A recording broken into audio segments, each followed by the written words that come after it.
एक बार एक जैन फकीर को उनके कुछ मित्रों ने खाने पर बुलाया। जापान की घटना है। 7 मंजिला इमारत थी जहां वे ठहरे हुए थे। 7वीं मंजिल पर ही उस घर के मालिक, उस गृहपति ने सारी व्यवस्था कर रखी थी। उस गृहपति ने अपने और भी बहुत से दोस्तों और रिश्तेदारों को बुलाया था। सभी उस 7वीं मंजिल पर बैठकर उस जैन फकीर की बातें सुन रहे थे। तभी अचानक भूकंप आ गया। जापान में भूकंप आते भी बहुत हैं। जैसे ही भूकंप के झटके महसूस होने शुरू हुए, सभी उठकर भागे। दरवाजे और सीढ़ियों पर बहुत भीड़ हो गई। करीब 100 के आसपास लोग थे। सभी भाग रहे थे। वह गृहपति भी भाग ही रहा था कि वह सीढ़ियों में फंस गया। तभी अचानक उसे याद आया कि कार्यक्रम के मुख्य अतिथि वे जैन फकीर तो कहीं दिख ही नहीं रहे। कहीं वे कमरे में ही तो फंसे नहीं रह गए। वह उन्हें देखने वापस कमरे में गया। उसने देखा तो वह देखकर दंग रह गया।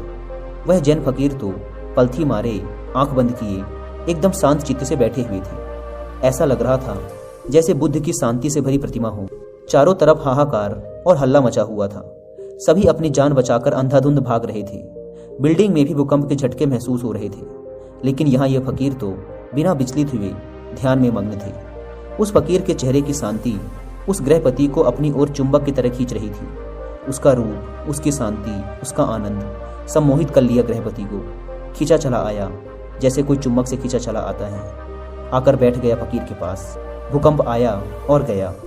कुछ देर बाद जैन फकीर ने अपनी आंखें खोली और भूकंप की वजह से जिस जगह पर उनकी बात रुक गई थी, उसी जगह से उन्होंने अपनी बात दोबारा शुरू की।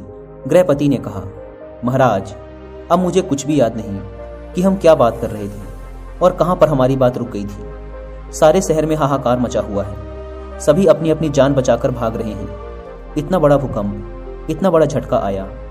अब तो इसके बाद मुझे यह भी याद नहीं है कि हम किस बारे में बात कर रहे थे। इसलिए आप कृपया करके वो बातें दोबारा शुरू ना करें।